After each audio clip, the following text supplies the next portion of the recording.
bahwasanya barang siapa yang tidak menjauhi kesyirikan, maka berarti dia lam yakun atiyan bi ibadatillah hakikatan. Maka berarti dia tidak menyembah Allah Subhanahu wa taala secara hakikat, walaupun dia menyembahnya secara zahir.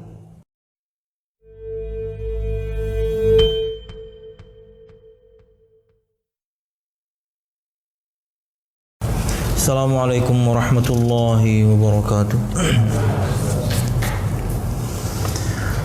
Innal hamdalillah nahmaduhu wa nasta'inuhu wa nastaghfiruh wa na'udzu billahi min shururi anfusina wa min sayyiati a'malina. May yahdihillahu fala mudilla lahu wa may yudlil fala hadiya lahu. أشهد أن لا إله إلا الله وحده لا شريك له وأشهد أن محمدا عبده ورسوله. قال الله تعالى في القرآن الكريم: أعوذ بالله من الشيطان الرجيم. يا أيها الذين آمنوا اتقوا الله حق تقاته ولا تموتن إلا وأنتم مسلمون. يا أيها الناس اتقوا ربكم الذي خلقكم من نفس واحدة وخلق منها زوجها وبث منهما رجالا كثيرا ونساء واتقوا الله الذي تساءلون به والأرحام إن الله كان عليكم رقيبا. يا أيها الذين آمنوا اتقوا الله وقولوا قولا سديدا يصلح لكم أعمالكم ويغفر لكم ذنوبكم ومن يطع الله ورسوله فقد فاز فوزا عظيما. فإن أصدق الحديث كتاب الله وخير الهدي هدي محمد صلى الله عليه وسلم وشر الأمور محدثاتها فإن كل محدثة بدعة wa kullu bid'atin dhalalah wa kullu dhalalatin finnar, amma ba'd. Ikhwati at-talaba rahimakumullah, alhamdulillah, segala puji dan syukur marilah kita haturkan kepada Allah Subhanahu wa ta'ala. Kemudian salawat serta salam semoga selalu tercurahkan kepada junjungan besar Nabi kita Muhammad sallallahu alaihi wasallam, juga beserta para sahabatnya, keluarganya, dan segenap kaum muslimin yang selalu istiqamah berpegang teguh dengan Islam sampai hari kiamat kelak. Ikhwati at-talaba rahimakumullah, melanjutkan pembahasan kita, dan pada pertemuan yang lalu kita telah sampai pada hadis yang terakhir untuk bab yang pertama ini. Di ana ini di halaman 18, di antum halaman berapa ya? Sama enggak? Halaman? Oh, 21 ya, iya. Di halaman 18. Perhatikan sabda Nabi Muhammad sallallahu alaihi wasallam. Wa an Mu'adz bin Jabal radhiyallahu anhu qala: Kuntu radifan Nabi sallallahu alaihi wasallam ala himarin faqala li ya Mu'adz atadri ma haqqullahi 'ala al-'ibadi wa ma haqqul 'ibadi 'ala Allah? Qultu Allahu wa rasuluhu a'lam. Qala haqqullahi 'ala al-'ibad ay ya'buduhu wa la yushriku bihi syai'a, wa haqqul 'ibadi 'ala Allah alla yu'adziba man la yushrika bihi syai'an. Qultu ya Rasulullah afala ubashshirun nas? Qala la tubashshirhum fayattakilu. Akhrajahu fi sahihain. Dari Mu'adz bin Jabal radhiyallahu anhu berkata, dulu aku dibonceng Nabi Muhammad sallallahu alaihi wasallam di atas ekor himar atau keledai. Faqala li, kemudian Nabi Muhammad sallallahu alaihi wasallam bersabda kepadaku, ya Mu'adz, wahai Mu'adz, atadri ma haqqullahi 'alal ibad? wa ma haqqul ibadi 'ala Allah. Apakah kamu mengetahui apa itu hak Allah Subhanahu wa taala atas hambanya dan apa hak hamba atas Allah Subhanahu wa taala?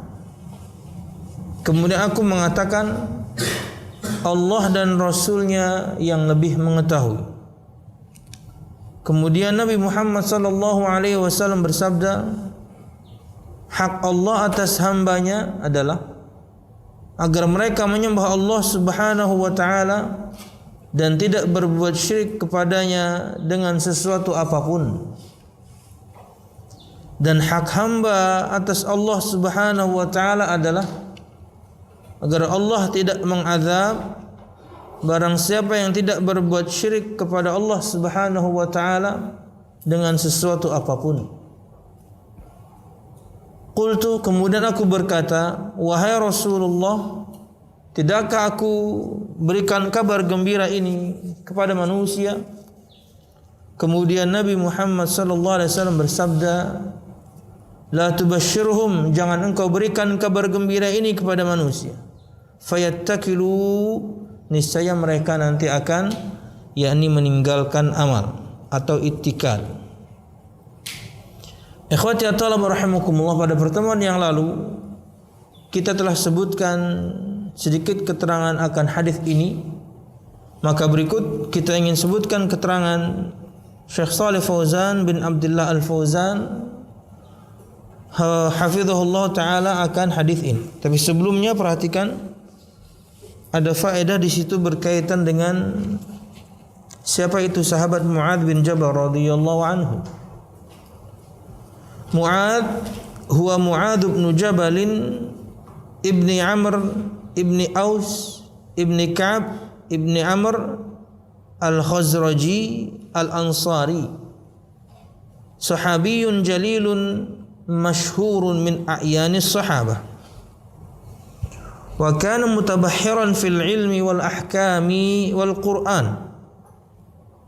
Syahida ghazwata Badrin wa ma ba'daha, wastakhlafahu an-nabiy sallallahu alaihi wasallam ala ahli Makkah yawm al-fath yu'allimuhum dinahum, thumma ba'athahu ila al-Yamani qadiyan wa mu'alliman, mata bisyami sanata 18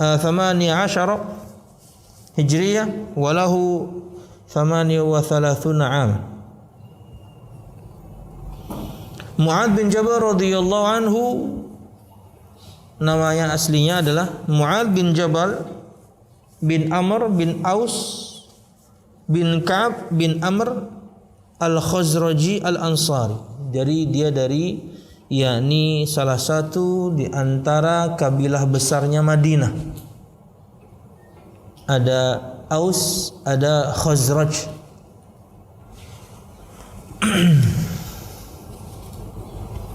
Dulu waktu kuliah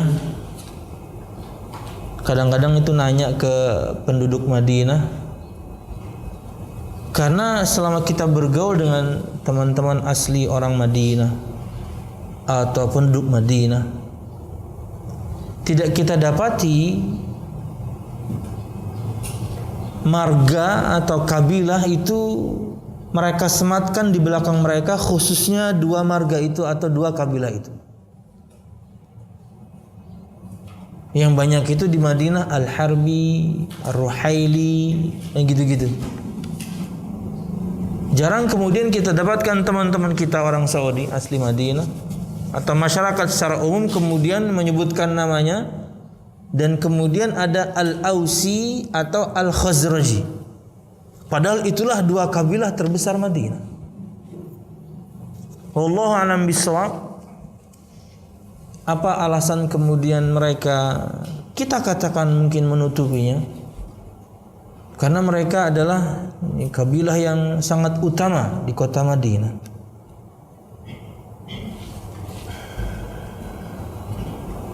Harusnya di Saudi Arabia hal yang demikian perkara yang biasa ya. Tapi bisa jadi karena kita orang Indonesia atau orang Asia lah yang bertanya, mereka kemudian tutupi.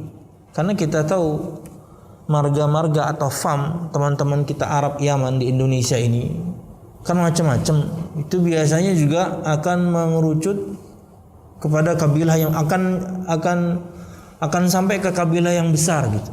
Jadi mungkin agak marga macam-macam gitu yang kayak Gurush, kayak Sungkar dan lain sebagainya. Nanti ada marga besarnya di atas yang ngikut.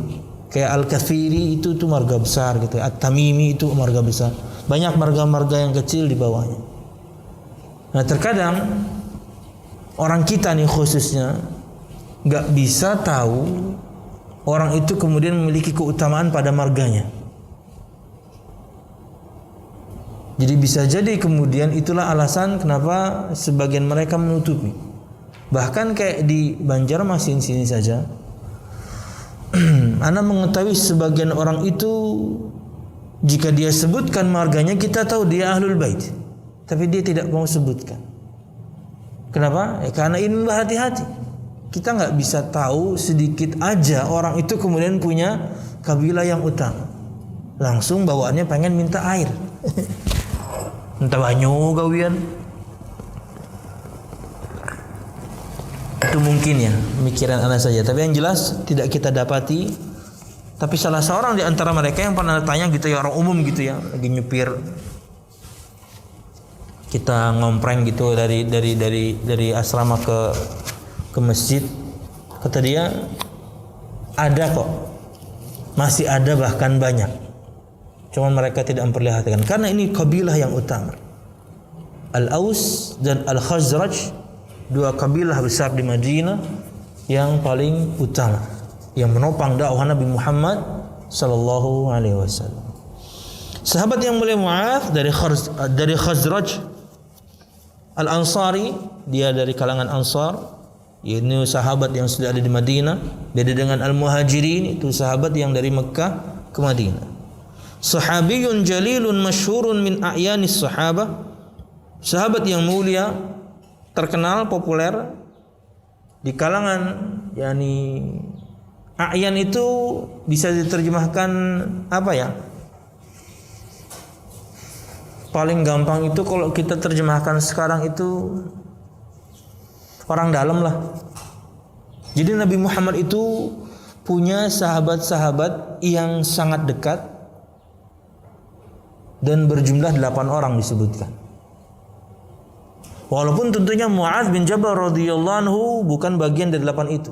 Jadi kalau kita bikin lingkaran, ring 1 Nabi Muhammad, ring 2 Mu'adz bin Jabal harusnya ada di ring 2. Karena dia cukup terkenal di kalangan para sahabat yang dekat dengan Nabi Muhammad sallallahu alaihi wasallam. Jadi memang kalau kita bahas sejarah, Nabi Muhammad memang punya sahabat-sahabat yang lebih dekat dibandingkan yang lain. Wa kana mutabahhiran fil ilmi wal ahkam wal Quran, dan adalah sahabat Mu'adz bin Jabal radhiyallahu anhu mutabahhiran dari kata bahar ya. Apa artinya? Laut. Artinya ilmunya luas. Dia memiliki ilmu yang luas berkaitan dengan hukum-hukum dan juga Al-Quranul Karim. Syahida ghazwata Badrin wa ma ba'daha. Dia ikut perang Badar dan perang-perang yang selanjutnya atau setelahnya. Dan kita tahu ikhwati at-talabah bahwasanya sahabat yang ikut perang Badar yang berjumlah 300 sekian belas orang itu sudah dijanjikan surga oleh Allah Subhanahu wa taala melalui sabda Nabi Muhammad sallallahu alaihi wasallam. Bahkan disebutkan dalam riwayatnya adalah firman Allah Subhanahu wa taala, "If'alu ma syi'tum faqad ghafartu lakum." Lakukanlah apapun yang kalian inginkan karena kalian telah aku ampuni. Imam Ibnu Qayyim Al-Jauziyah rahimahullah mengomentari sabda Nabi Muhammad tersebut, kata beliau,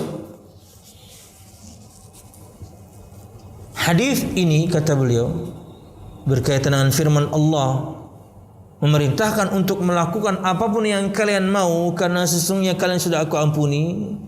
Ini ada masalah kata beliau. Maksudnya ada permasalahan yang perlu dibahas.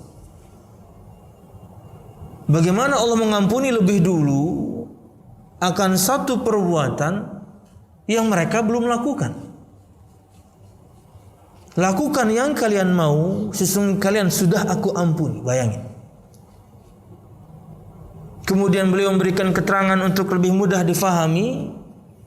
Kata beliau, Allah Subhanahu wa taala Maha tahu, lebih tahu apa yang akan terjadi kepada para sahabat tersebut. Allah tahu mereka akan melakukan apa, perintahnya akan ditinggalkankah, larangannya akan mereka teroboskah, Allah itu Maha tahu. Artinya tidaklah Allah Subhanahu wa taala mempersilahkan hal yang demikian kecuali karena Allah Maha tahu mereka tidak akan macam-macam. Lain kalau kita mungkin ya.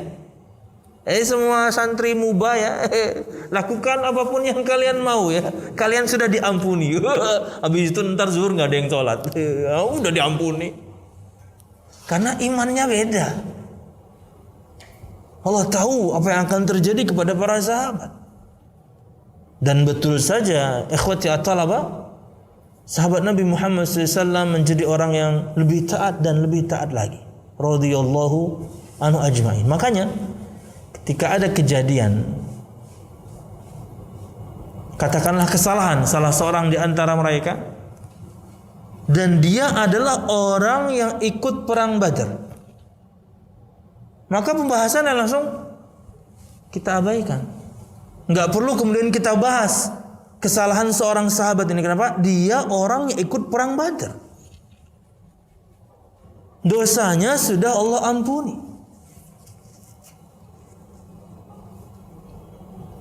Ikhwati wa rahimakumullah, itu di antara keutamaan Mu'adz bin Jabal radhiyallahu anhu. Dia ikut perang Badar di tahun kedua Hijriah dan yang setelahnya. Wastakhlafahu an-nabiy sallallahu alaihi wasallam ala ahli Makkah yaumal fathi.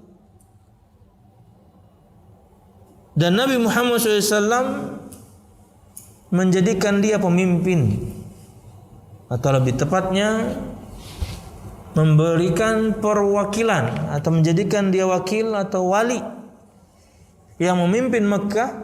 Karena kita tahu bahwasanya di banyak perang Nabi Muhammad ikut. Maka kalau misalnya kejadiannya kala itu di Madinah misalnya, Nabi Muhammad mesti akan perintahkan seorang sahabatnya untuk kemudian menjadi pemimpin, karena Nabi mau pergi. Di antaranya seperti Ali bin Abi Thalib radhiyallahu anhu, Nabi Muhammad perintahkan dia untuk memimpin yakni kota. Harus ada yang menjadi pemimpin sepeninggal beliau, karena ini mau pergi perang. Kasusnya sama, bahwasanya Mu'adz bin Jabal radhiyallahu anhu pernah kemudian Nabi Muhammad SAW menjadikan dia layaknya pemimpin. Istakhlafa itu menjadikan khalifah atau menggantikan kepemimpinan.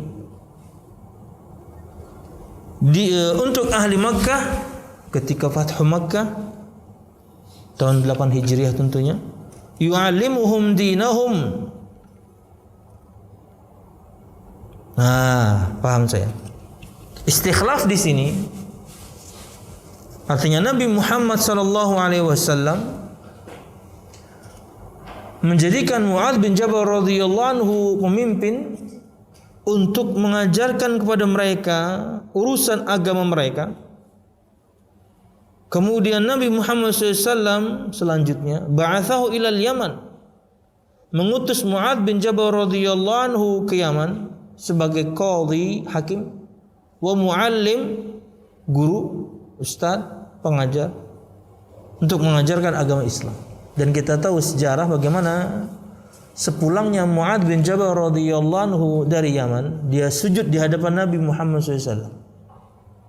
Sababul wurud, sebab adanya hadis, kata Nabi Muhammad SAW, "Lau kuntu amiran ahadan ay yasjuda li ahadin li ghairillah la amartul mar'ata an tasjuda li zawjiha." Jika saja aku boleh menyuruh seseorang untuk sujud kepada orang lain selain Allah Subhanahu wa taala, sungguh aku akan perintahkan para wanita, para istri, untuk sujud kepada suaminya. Kasusnya kala itu adalah Mu'adz bin Jabal radhiyallahu anhu pulang dari bukan dari Yaman ya. Itu kasus beliau pulang dari Syam.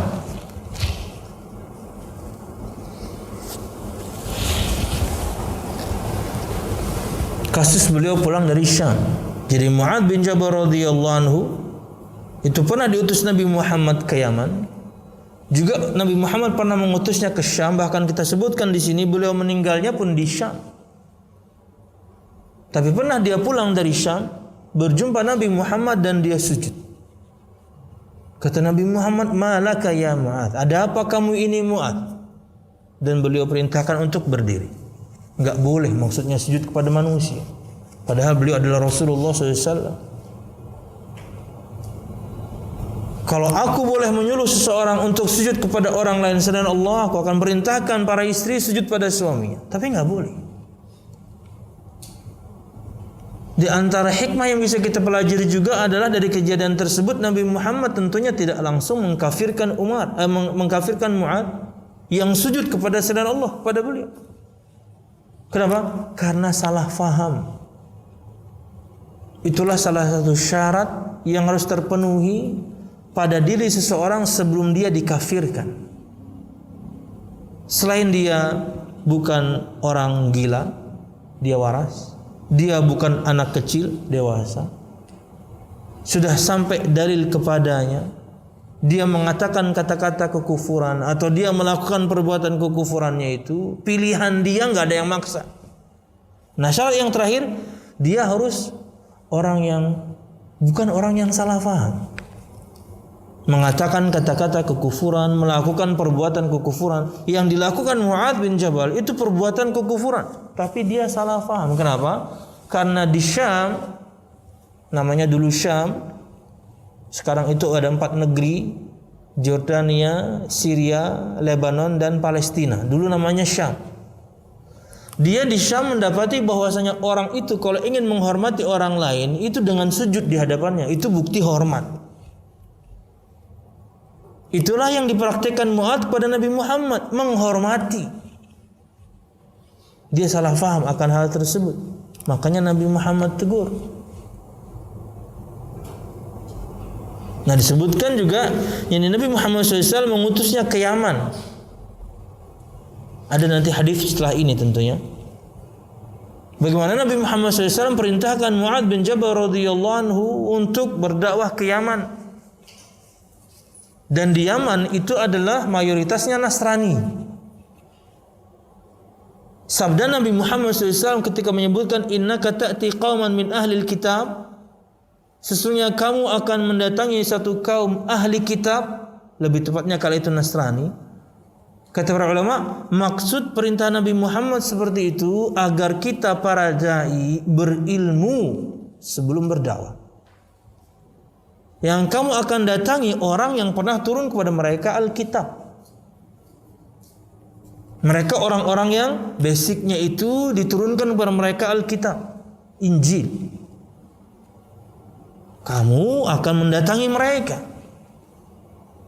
Kamu bukan mendatangi orang yang kemudian bodoh, bukan mendatangi orang yang enggak tahu apa-apa, enggak. Mereka basicnya pernah tahu apa itu Alkitab.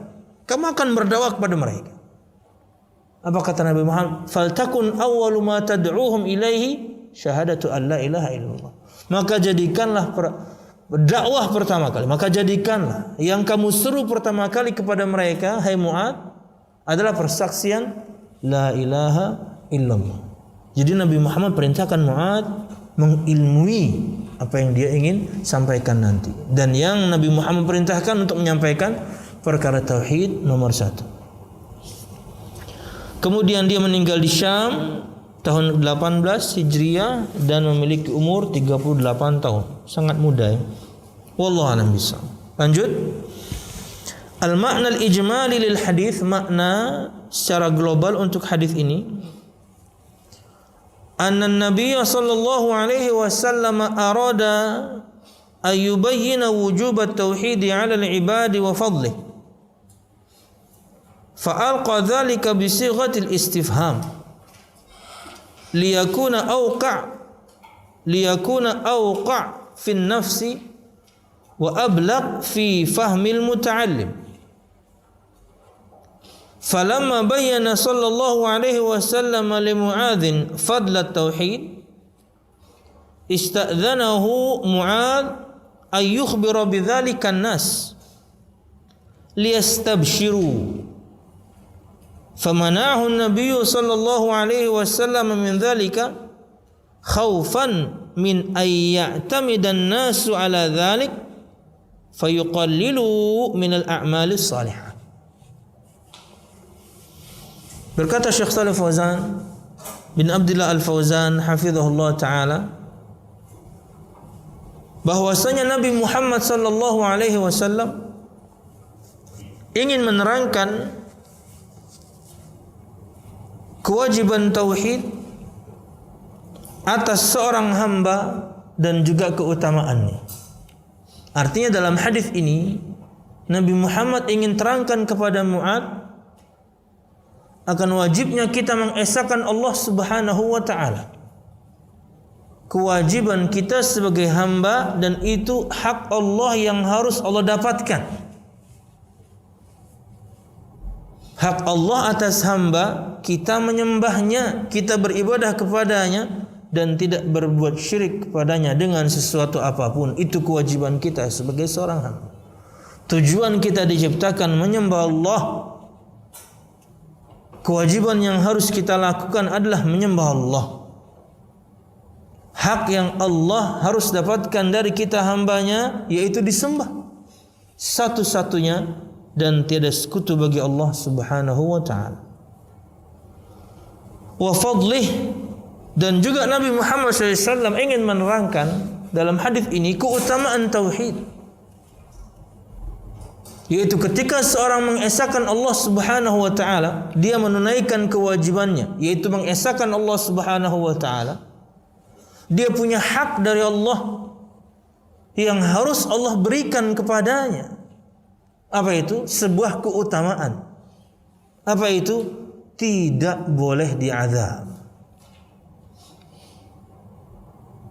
Inilah salah satu di antara keutamaan terbesar orang yang mengesahkan Allah.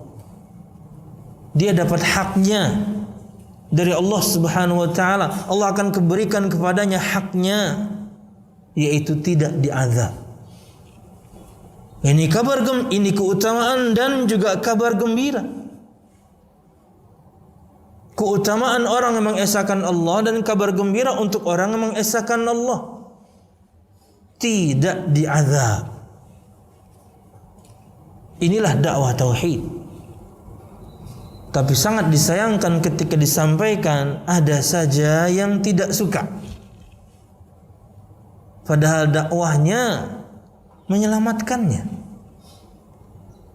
Siapapun di antara kita tidak pernah tahu kapan dia akan meninggal. Kita berharap meninggal di atas tauhid. Sebagaimana juga harapan itu kita inginkan terjadi kepada keluarga kita, teman kita, kaum muslimin, agar meninggal di atas tauhid. Kenapa? Karena enggak akan diazab.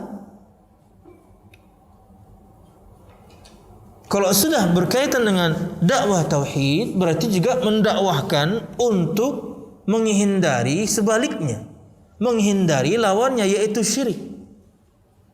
Jadi ketika ada dakwah dari seorang dai, mubaligh, ustaz menyampaikan tentang kesyirikan, bahaya kesyirikan, apa itu syirik, itu ingin menyelamatkan. Karena ketika Anda tidak berbuat syirik kepada Allah, makna sebaliknya Anda mengesahkan Allah. Ketika Anda mengesahkan Allah Subhanahu wa taala, berarti Anda tidak berbuat syirik kepada Allah, tinggal dibolak-balik aja. Cuman iblis nggak akan suka. Target jangka panjang iblis, semua kita masuk neraka. Kalau masuk neraka kemudian masih ada kemungkinan diampuni, iblis nggak suka. Harus masuk nerakanya itu selama-lamanya. Orang yang masuk neraka selama-lamanya itu adalah yang berbuat syirik. sebanyak apapun dosa seorang, selama level dosanya bukan syirik kepada Allah, kemungkinan diampuni masih luas. Iblis nggak mau itu. Makanya dia akan jerumuskan orang kepada kesyirikan. Dan di antara caranya adalah dia akan bisikkan kepada banyak orang untuk tidak menyukai dakwah tauhid. Karena diterangkan di dalamnya bagaimana seharusnya seorang hamba menyembah Allah. Karena diterangkan di dalamnya keutamaan orang yang mengesahkan Allah. Karena diterangkan di dalamnya orang yang mengesahkan Allah tidak diazab. Iblis nggak mau. Maka jangan sampai kita menjadi na'udzubillah pengikut iblis. Ketika disampaikan kepadanya dakwah tauhid, langsung dari pertama menolak dengan perkataan yang macam-macam. Dakwahnya kok itu melulu, yang dibahas kok itu melulu. Yang melulu itu menyelamatkan Anda gimana? Yang itu terus menurut Anda itu menyelamatkan Anda. Sore nanti bisa mati, besok, pekan depan, bulan depan. Kita mengharapkan kita meninggal di atas ketauhidan. Dan ada orang yang gak suka, luar biasa. Karena sudah termakan, yakni tipu daya iblis. Bahwasanya Nabi Muhammad SAW menginginkan untuk menerangkan dalam hadis ini kewajiban tauhid atas seorang hamba, yaitu mengesahkan Allah dan tidak berbuat syirik kepada Allah dengan sesuatu apapun. Dan juga Nabi Muhammad SAW menginginkan untuk menerangkan akan keutamaan tauhid. Itu orang mengesahkan Allah Subhanahu wa taala tidak diazab. Itu hak dia yang harus dia dapatkan dari Allah, Allah harus berikan. Fa'alqa dzalika bi sighatil istifham. Maka Allah sampaikan itu dengan sigat bertanya. Dengan metode bertanya. Liyakuna awqa'a fin nafsi wa ablagha fi fahmil muta'allim, agar lebih menghujam ke hati jiwa, lebih mantap untuk dipahami orang yang belajar. Nada bertanya itu manfaatnya seperti itu. Makanya kan Nabi Muhammad nadanya itu ketika ngajarnya itu bertanya, tahukah kamu? Itu nanya. Atadri, tahukah kamu hai Mu'adz? Apa itu hak Allah atas hambanya? Apa itu hak hamba atas Allah? Karena orang ketika ditanya demikian, dia mesti akan lebih perhatian. Tidak sedikit sabda Nabi Muhammad itu dimulai dengan pertanyaan. Nabi Muhammad bertanya kepada para sahabatnya agar lebih perhatian. Ketika seorang sudah kemudian betul-betul memperhatikan apa yang akan disampaikan Nabi Muhammad, maka ketika disampaikan mantap, menghujam ke hati, faham. Itulah kenapa Nabi Muhammad di banyak sabda beliau itu dengan nada seperti ini. Ini di antara metode pembelajaran, bertanya. Makanya di kita juga ada ujian. Itu bentuk pertanyaan. Fahamkah kita selama ini atas apa yang kemudian kita pelajari? Falamma bayyana li Mu'adz fadla tauhid. Ketika Nabi Muhammad SAW menerangkan kepada Mu'adz akan keutamaan tauhid, yaitu dia mendapatkan hak untuk tidak diazab oleh Allah Subhanahu wa taala, istadzanahu Mu'adz ay yukhbira bidzalika an-nasu bidzalika an-nasa liyastabshiru. Maka Mu'adz bin Jabal radhiyallahu anhu meminta izin kepada beliau sallallahu alaihi wasallam agar diperbolehkan untuk mengkhabarkan kabar gembira tersebut kepada manusia, agar mereka bergembira. Pokoknya bertauhid, pokoknya jangan syirik, sembah Allah, jangan berbuat syirik, gak akan diazab. Itu kabar gembira yang luar biasa. Makanya dia izin pada Nabi Muhammad untuk menyampaikan itu kepada yakni manusia. Ini kabar gembira. sembah Allah, jangan berbuat syirik kepada Allah, enggak akan diazab. Famana'ahu an-nabiy sallallahu alaihi wasallam min dzalika khaufan min ay ya'tamida an-nasu ala dzalik fayuqallilu min al-a'mali salihah. Maka Nabi Muhammad sallallahu alaihi wasallam melarang beliau karena takut nanti manusia akan bersandar kepada hal tersebut saja. Yang penting mengesahkan Allah, tidak berbuat syirik kepada Allah, tapi akhirnya mereka mengabaikan amal-amal saleh. Jadi jangan sampai pemahaman kita seperti ketakutan Nabi Muhammad itu. Tentunya kenapa sabda ini kemudian kok sampai kepada kita padahal kala itu Nabi Muhammad melarangnya sepeninggal Nabi Muhammad sallallahu alaihi wasallam. Disampaikan oleh Mu'ad percakapan ini. Sepeninggal Nabi Muhammad beliau baru sampaikan. Makanya sampai kepada kita sabda ini karena kala itu Nabi Muhammad melarang beliau. Ketakutan Nabi Muhammad adalah orang menganggap remeh amal saleh. Pokoknya yang penting yakni tidak berbuat syirik, surga udah. Nah, akhirnya kemudian meninggalkan begitu banyak amal saleh, pemahaman yang salah. Karena kalau misalnya kita meninggalkan kewajiban ini dan itu, na'udzubillah lambat laun, semua kewajiban akhirnya kita tinggalkan. Dan tidak menutup kemungkinan kemudian kita na'udzubillah terjerumus kepada kesyirikan. Kenapa? Karena imannya makin lemah dan lemah. Tiap hari melakukan kemaksiatan, tiap hari meninggalkan kewajiban, makin lemah imannya, masuk kemudian kesyirikan kepadanya. Bisa saja kemudian seorang mendapatkan musibah, cobaan yang cukup berat, tapi imannya lemah. Ketika ada tawaran kesyirikan, ya dia ambil. Kayak kita ini kan kemarin tuh ya, awal-awal banjir, ada aja tuh yang ngajak kepada kesyirikan. Sudahlah kita kena musibah, harta benda hilang, hancur, rusak. Ada orang kemudian menyeru untuk berbuat syirik. Na'udzubillah. Sudah dapat musibah, harusnya kita bersabar.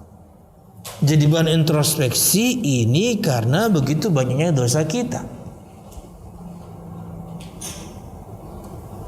Bisa jadi kemudian diakumulasikan, akhirnya satu provinsi kita kena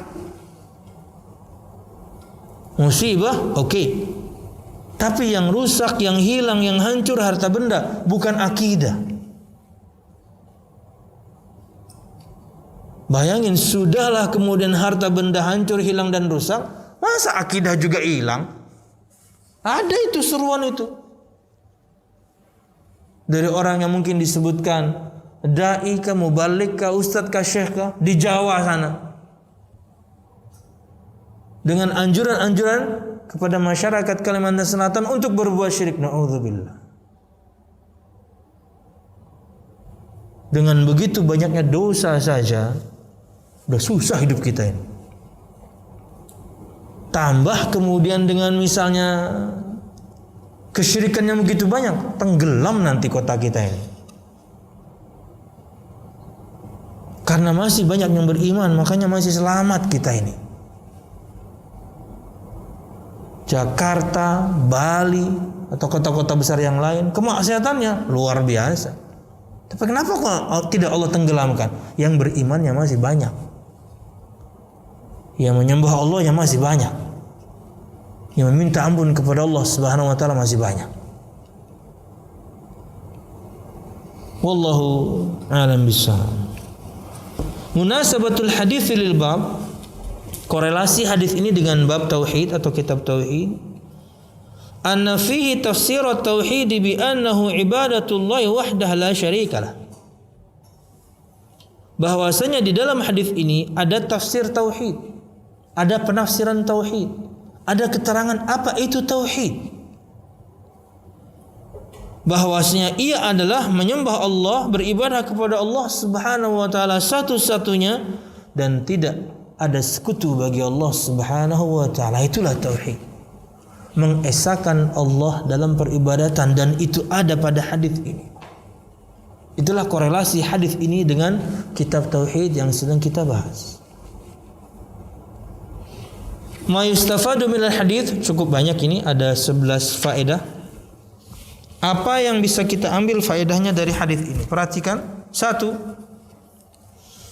Tawadhu'un Nabi sallallahu alaihi wasallam haitsu raqibal himara wa ardafa alaihi khilafa ma alaihi ahlul apa nih ikhwan? Ahlul kibari. Al-kibar bisa tua, senior, besar, atau kibar bisa sombong.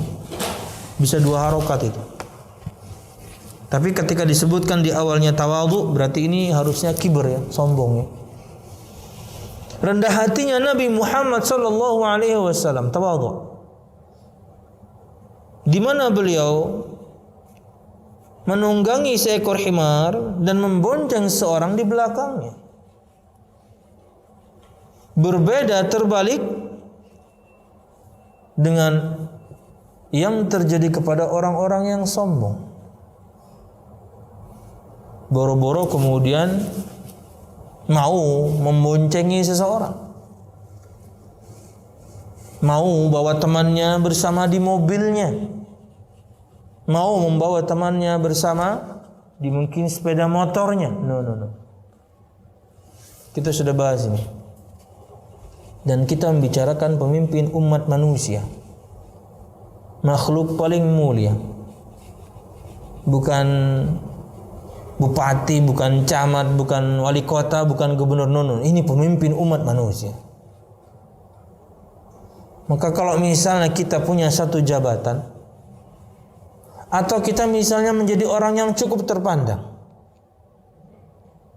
jangan sampai kemudian kita menjadi orang yang sombong, meremehkan manusia. Ketika Anda diberikan oleh Allah Subhanahu wa taala kepopuleran misalnya, di mana kesombongan itu sangat dekat dengan hal yang demikian, maka ingatlah Nabi Muhammad sallallahu alaihi wasallam. Beliau tetap mau untuk membonceng sahabatnya di tunggangannya. Sehebat Nabi Muhammad sallallahu alaihi wasallam, itu orang mungkin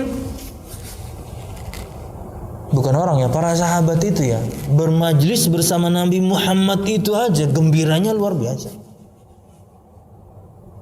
Bermajlis dengan Nabi Muhammad, duduk bahkan di samping Nabi Muhammad, itu mereka bahagianya luar biasa. Disebutkanlah dalam sebagian riwayat dari perkataan sebagian para sahabat, sesaat bersama Nabi Muhammad itu lebih nikmat dibandingkan hidup sekian puluh tahun lamanya. Sesaat bersama Nabi Muhammad. Ini sampai dibonceng. Apalagi kita tahu ya, ada seorang sahabat Julaibib, yang mudah saya tidak salah namanya Julaibib, yang ketika meninggal jasadnya itu Nabi Muhammad bopong, Nabi Muhammad pikul. Oh, para sahabat semuanya iri kalau begini, yakni meninggal dipikul Nabi Muhammad, ya saya pengennya mati aja tadi. Di salah satu perang disebutkan dia adalah seorang sahabat yang mungkin tidak terlalu beruntung pada wajahnya, tapi Nabi Muhammad yang kemudian mencarikan untuknya istri. Nabi Muhammad yang jadi mak comblangnya. Bayangin, begitu maju kepada ayah dan ibu sahabat perempuan yang mulia tersebut, disebutkan ibunya itu yang mengatakan, adakah yang lain? Yang lain ada enggak Rasul? Jangan si sahabat si Julaibib ini disebutkan ada kekurangan pada beliau. Mudahan kita tidak menyebutkan aib. Yang lain ada enggak? Begitu mendengar hal yang demikian, anaknya dari dalam yang menyahut atau menjawab, Apakah kalian berniat untuk menolak lamaran Rasulullah? Yang datang ini bukan orang biasa. Abah mama yang datang ini makhluk paling mulia sejagat raya. Kamu ingin tolak? Luar biasa ya. Dan diterima, dan Nabi Muhammad doakan keberkahan. Dan kala itu kemudian ada panggilan jihad, dan dia pergi berjihad dan meninggal di medan perang. Begitu selesai, Nabi Muhammad minta carikan, mana sahabat Julaibi? Ada Rasul, tolong carikan. Dicari dari semua ini korban, yakni peperangan. Dan ketika didapatkan, Nabi Muhammad pikul dia. Disebutkan dalam tafsir Ibnu Katsir untuk surah Al-Hasyr ayat 7 kalau nggak salah. Mudah saya tidak salah ceritanya. Subhanallah. Disebutkan para sahabat semuanya iri dengan Julaibi. Kenapa? Meninggalnya, yang memikulnya, yang mengangkat tubuhnya Rasulullah SAW.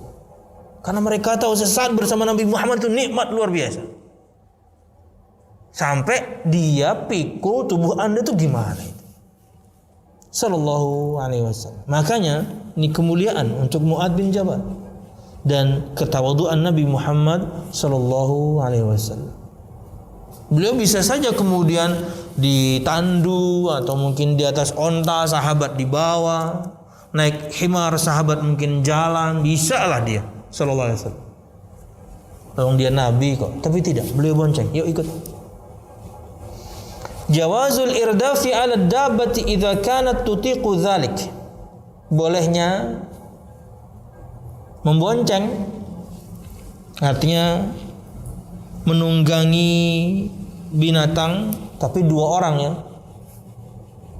di atas binatang, jika tentunya dia mampu untuk melakukannya. Jadi memang yang punya binatang harus sudah memperkirakan bahwasanya ini dia kuat untuk mengemban satu atau dua orang. Jadi yang punya, dan Nabi Muhammad tahu tentunya keledainya mampu membawa dua orang.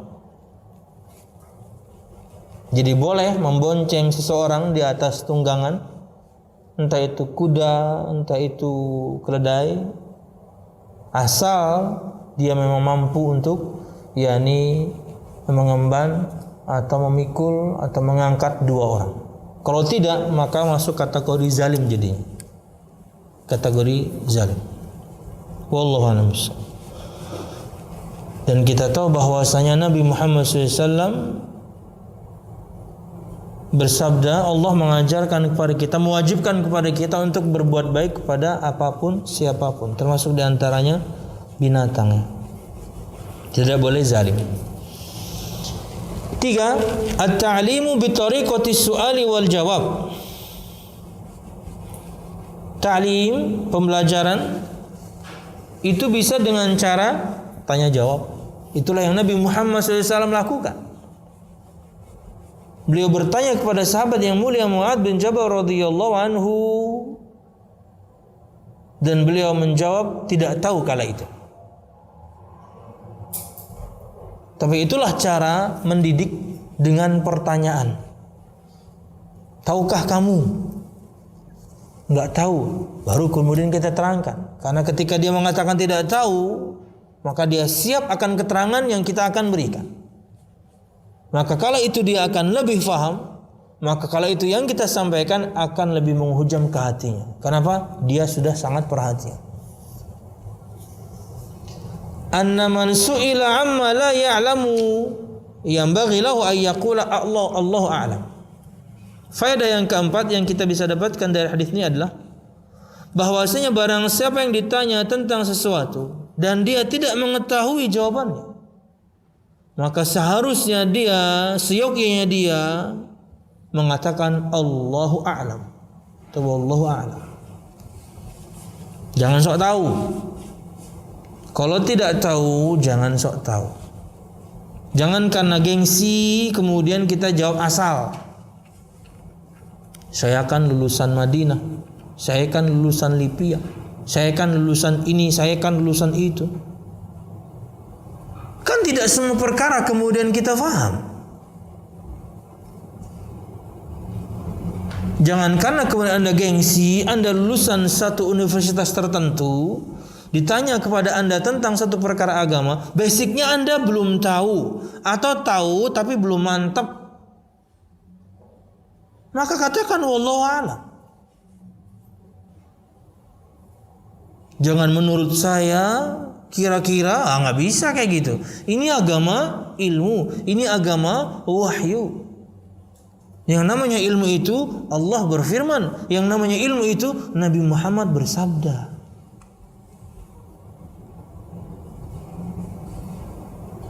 Jadi kita harus tahu diri. Karena bisa jadi kemudian ketika orang tahu kita belajar agama, lulusan dari sekolah agama, orang mengiranya kita tahu semua hal. Padahal tidak. Sangat luas sekali ilmu agama ini. Tapi kalau misalnya antum kemudian janjikan kepadanya, saya pelajari dulu, boleh, silahkan. Tapi jangan langsung jawab sok tahu. Langsung kemudian menjawab, yakni padahal jawabannya tidak tepat. Karena sebagian orang itu ketika bertanya dan kemudian dapat jawaban, itu langsung jadi amalan dia.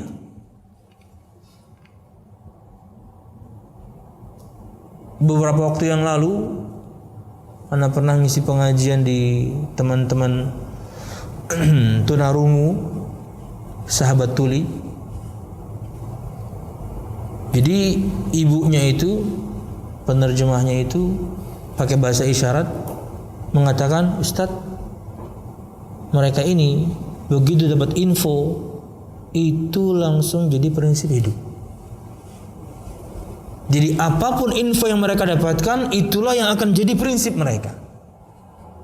Jangan sampai kemudian kita menyampaikan informasi yang salah. Dan betul waktu itu ketika kita belajar bab air, bab wudu, sebagian mereka sudah dapat info yang salah. Salat itu untuk orang yang tuli nggak harus pakai wudu. Itu dari mana itu? Jadi prinsip. Membenarkannya jadi susah karena sudah jadi prinsip dia. Orang yang paling parah gitu ya, ketika orang itu memiliki kekurangan, antara orang yang bisu, buta, tuli, itu orang tuli itu paling tinggi. Kenapa? Karena informasi nggak masuk. Orang buta dengar dia. Betapa banyak kemudian kita dapati orang yang buta penghafal Al-Quran. Dia informasi masuk, diajari pakai braille bisa, bahkan menghafal. Orang yang tuli biasanya bisu juga. Makanya kan itu selaras ya, bisu ya tuli. Kalau dari pertama tidak dikasih tahu ini kotoran, mungkin pakai bahasa isyarat, ini kotoran, nggak boleh kamu macam, harus dikasih tahu. Itu akan jadi mainan. Ibu itu cerita bagaimana mereka ketika mereka juga punya anak dan kemudian memiliki kekurangan yang sama, harus mengajarkan anaknya itu. Yang cukup menyedihkan, mereka ada korban pemerkosaan dan dia nggak tahu mereka sedang diapain, nggak ada informasi. Sedihnya luar biasa. Jadi dia tidak tahu bahwasanya dia ini sedang diperkosa, nggak tahu. Diakalin gitu ya, dibodoh-bodohin gitu ya, mungkin diiming-imingi apa gitu ya, masih kecil. Karena tidak ada informasi. Begitu dapat satu info, itulah yang mereka pegang.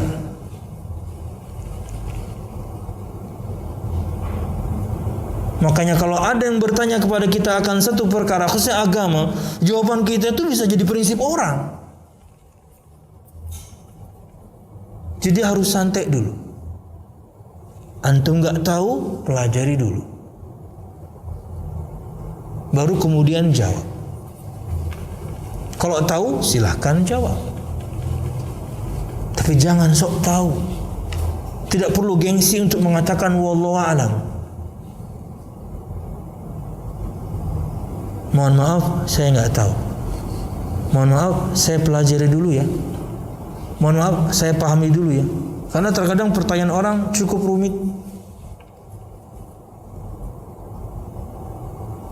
Kata beliau, barang siapa yang ditanya tentang sesuatu dan dia tidak mengetahui jawabannya, maka harusnya dia mengatakan wallahu a'lam. Itu adab yang dipelajari di Mu'adz bin Jabal juga dari Nabi Muhammad. Ketika ditanya oleh Jibril kapan hari kiamat, Nabi Muhammad mengatakan, yang kamu tanya tidak lebih mengerti dibandingkan kamu yang bertanya. Maksudnya saya nggak tahu. 5. Ma'rifatu haqqillahi 'alal 'ibadi wa huwa ay ya'buduhu wahdahu la syarikalah. Di antara faedah yang bisa kita ambil dari hadis ini adalah kita mengetahui hak Allah Subhanahu wa taala atas hambanya, yaitu agar mereka semua menyembah Allah Subhanahu wa taala satu-satunya dan tiada sekutu bagi Allah Subhanahu wa taala. Ini hak Allah. Di saat yang sama itu berarti kewajiban kita. Tujuan kita diciptakan untuk menyembahnya, maka sembah Allah Subhanahu wa taala dan jangan berbuat syirik kepadanya. Anna man lam yajtanib asy-syirka lam yakun atiyan bi ibadatillahi haqiqatan walau abadahu fis surah. Bahwasanya barang siapa yang tidak menjauhi kesyirikan dan tidak beribadah kepada Allah Subhanahu wa taala secara hakiki. Bahwasanya barang siapa yang tidak menjauhi kesyirikan, maka berarti dia lam yakun atiyan bi ibadatillah hakikatan. Maka berarti dia tidak menyembah Allah Subhanahu wa taala secara hakikat. Walaupun dia menyembahnya secara zahir, kayaknya sih menyembah Allah, seperti menyembah Allah, tampilannya kayak menyembah Allah, tapi tatonya berbuat syirik. Syirik ini, syirik itu, keyakinan syirik ini, keyakinan syirik itu. Ketika tampilan seorang seperti menyembah Allah, salat dia sama kaum muslimin. Puasa dia bareng kaum muslimin. Di momen tertentu keluarkan zakat dia. Haji, bisa tiap tahun, apalagi umroh. Tampilannya muslim. Dia lakukan apa yang dilakukan semua rata-rata kaum muslimin, tapi syirik. Maka hakikatnya dia tidak menyembah Allah Subhanahu wa taala sebenar-benarnya. Orang yang tidak menjauhi kesyirikan berarti dia tidak menyembah Allah secara hakiki. Walaupun tampilannya dia menyembah Allah, zahirnya dia menyembah Allah, tapi ketika Anda berbuat syirik, Anda tidak menyembah Allah namanya. Wallahu a'lam bishawab. 7. Fadlu tauhidi wa fadlu man tamassaka bihi. Dalam hadis ini kita dapatkan faedah keutamaan tauhid dan keutamaan orang-orang yang berpegang teguh dengan tauhid, mengesahkan Allah Subhanahu wa taala dalam peribadatan. Ada keutamaan dan kita akan sebutkan di bab berikutnya. Kalau antum perhatikan tuh udah kelihatan bab fadlu tauhid wa ma yukaffiru minadz-dzunub, bab keutamaan tauhid dan apa-apa yang menghapuskan dosa-dosa. Kita akan pelajari di situ nanti 5 atau 6 poin. Minimal 5 sepertinya. Keutamaan orang yang bertauhid, keutamaan orang yang mengesahkan Allah Subhanahu wa taala. Salah satunya ini kita tahu nih di sini nih. Yang bertauhid, yang berpegang teguh dengannya, mengesahkan Allah dan peribadatan, tidak diazab. Di bab 2 nanti kita akan pelajari keutamaan demi keutamaan. Orang yang bertauhid, keutamaannya di dunia, keutamaannya yakni kemudian di akhir zaman, di hari kebangkitan, bab surga dan neraka, keutamaan demi keutamaan di semua level kehidupan, sekarang dan juga nanti. Wallahu a'lam bishawab. 8. Tafsirut tauhid wa annahu ibadatullah wahdah wa tarkus syirki. Tafsir tauhid adalah, jika ada yang bertanya apa sih itu tauhid, bahwasanya tauhid adalah beribadah kepada Allah satu-satunya dan meninggalkan kesyirikan kepada Allah Subhanahu wa taala. Simpel sekali. Apa itu tauhid? Menyembah Allah dan tidak syirik. Mengesahkan peribadatan kepada Allah dan meninggalkan kesyirikan. Simpel. Itulah ilmu tauhid, itulah tauhid. Ifradullah bil ibadah, mengesahkan Allah Subhanahu wa taala dalam peribadatan. Artinya ketika Anda beribadah hanya Anda tujukan kepada Allah dan tidak berbuat syirik kepada Allah Subhanahu wa taala. 9. Istihbabu bisyaratil muslimi bima yasurruhu. Dianjurkannya memberikan kabar gembira kepada seorang muslim dengan sesuatu yang membahagiakannya. Kan Mu'adz bin Jabal kala itu langsung pengen berikan kabar gembira tuh. Pokoknya enggak syirik atau jangan syirik, surga aja. Oh, itu kabar gembira yang luar biasa. Tapi kala itu dilarang Nabi Muhammad, karena Nabi Muhammad takutkan mereka nanti akan meninggalkan amal saleh. Pokoknya asal enggak syirik, sip sudah. Tapi akhirnya mereka meninggalkan amal saleh, salah jadinya. Jawazu kitmanil ilmi lil maslahah. Nah ini sebaliknya dari yang 9. Bolehnya menyembunyikan ilmu untuk sebuah kemaslahatan. Kita tidak menyampaikan firman Allah, tidak menyampaikan sabda Nabi Muhammad sekaligus. Kadang sebagian kita sembunyikan dulu karena untuk kemaslahatan. Karena kita tahu istri kita belum siap ketika kita sampaikan ini. Karena kita tahu anak kita belum siap ketika kita sampaikan sekarang. Kita simpan dulu. Karena ada skala prioritas tentunya. Kita harus mengedepankan yang lebih penting dibandingkan yang penting. Abah kita ngerokok.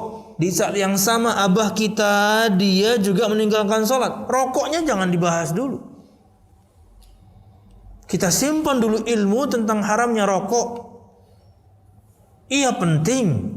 Tapi ada yang lebih penting yang harus kita bahas kepada abah kita apa? Dia meninggalkan sholat.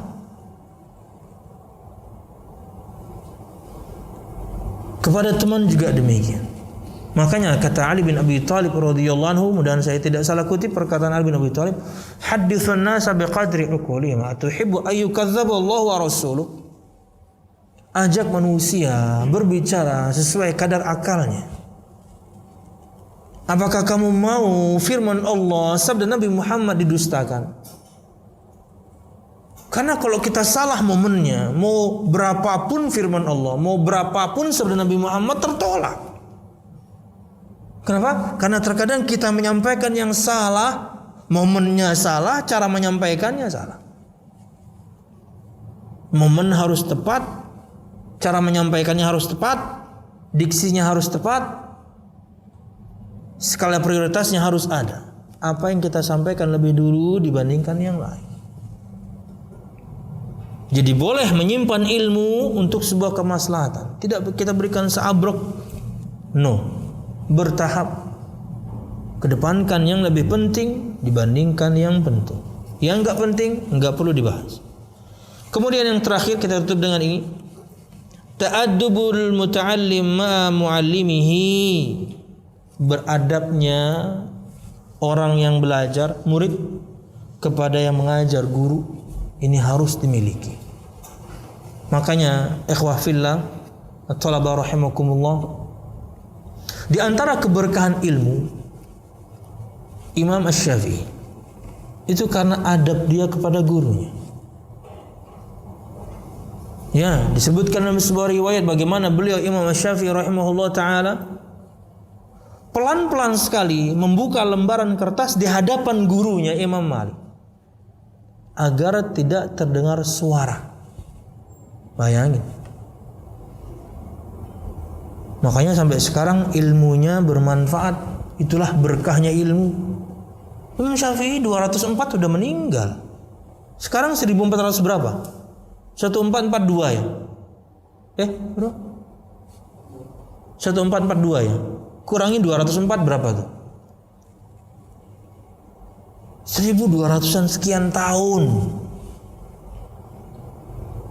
Kaidah-kaidah usul, kaidah-kaidah fikih dipelajari orang. Beliau di antara pencetus Imam Syafi'i. Kenapa? Berkah. Salah satu di antaranya adalah adab yang dia miliki kepada gurunya, kala itu Imam Malik bin Anas rahimahullah ta'ala. Wallahu a'lam bishawab. Maka milikilah adab agar kemudian keberkahan ilmu yang kita pelajari kita dapatkan. Meninggal kita, ilmu kita diamalkan. Meninggal kita, yang kita ajarkan dilakukan oleh orang yang telah kita ajarkan kepadanya ilmu tersebut. Wallahu a'lam bishawab. Ini yang bisa kita sampaikan sementara. Mudah-mudahan bermanfaat. Salah dan khilaf, mohon maaf.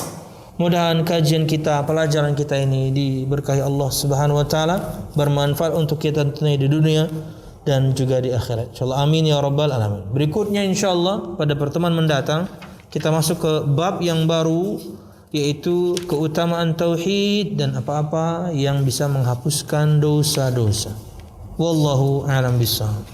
Subhanakallahumma bihamdika asyhadu an la ilaha illa anta astaghfiruka wa atubu ilaik. Wassalamualaikum warahmatullahi wabarakatuh.